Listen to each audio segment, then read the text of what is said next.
Samajwadi party से जुड़े हुए मित्रों से कहना चाहता हूं, भारत की विरासत पर आप गौरव की अनुभूति नहीं करते? कम से कम जिनके नाम पे आप राजनीति करते हैं उनके विचारों को ही मान लेते।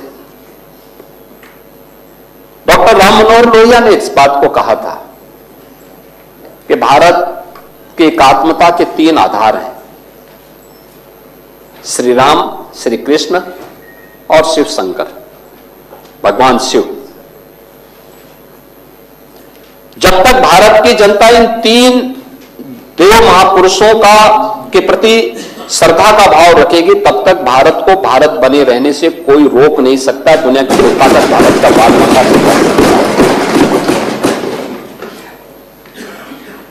डॉक्टर राम मनोहर लोहिया प्रखर समाजवादी थे।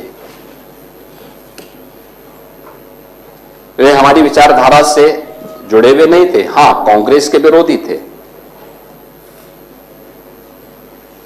अपने मुद्दों पर लड़ते थे। आज समाजवादी पार्टी डॉक्टर लोहिया के विचारों से कितनी दूर भाग चुकी है। आज राम को, कृष्ण को, शिव की परंपरा को, भारत की विरासत को कोसना यह समाजवादी पार्टी का मानो जीवन का उद्देश्य हो गया। और दुर्भाग्य है कि उन्होंने आदर्श किसको माना है? यानी औरंगजेब को। औरंगजेब को ये लोग अपना आदर्श मान रहे हैं। औरंगजेब का पिता शाहजहां अपनी जीवनी में लिखता है, अपनी आत्मकथा में लिखता है कि खुदा करे कि ऐसा कमबख्त किसी को पैदा ना हो।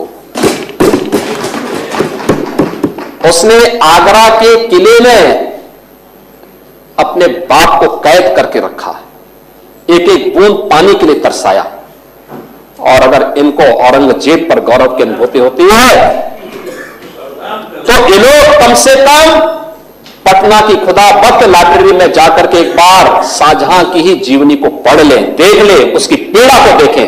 हां, जिनका आचरण औरंगजेब जैसा है वे लोग औरंगजेब पर गौरव की अनुभूति करें, लेकिन भारत को कम से कम इस पर न करें। और समाजवादी पार्टी को इसका जवाब देना चाहिए। भारत की आस्था पर प्रहार करने वाला दुर्दांत, धर्मांत, क्रूर शासक, उसको समाजवादी पार्टी आदर्श मानती है। जो भारत को रोकने के लिए आया था, जजिया कर लगा रहा था, भारत का इस्लामीकरण कर रहा था, कोई सभ्य मुसलमान भी अपने पुत्र का नाम औरंगजेब नहीं रखता, क्योंकि इसे मालूम है यथा नाम तथा काम। अगर ऐसा नाम रखेंगे तो फिर एक एक बूंद पानी के लिए तरसना पड़ेगा। और शाहजहां ने भी अपनी जीवनी में लिखा है, उन्होंने कहा है कि औरंगजेब को कोसते हुए उसने लिखा कि तुमसे अच्छा तो ये हिंदू है जो जीते जी तो अपने बुजुर्ग मां बाप की सेवा करता है, मरने के बाद श्राद्ध तर्पण के माध्यम से वर्ष में एक बार उन्हें जल देता है। तुम तो मुझे एक एक बूंद पानी के लिए तरसा दिए हो। अब समाजवादी पार्टी यह तय करे, ये पटना की खुदाबख्त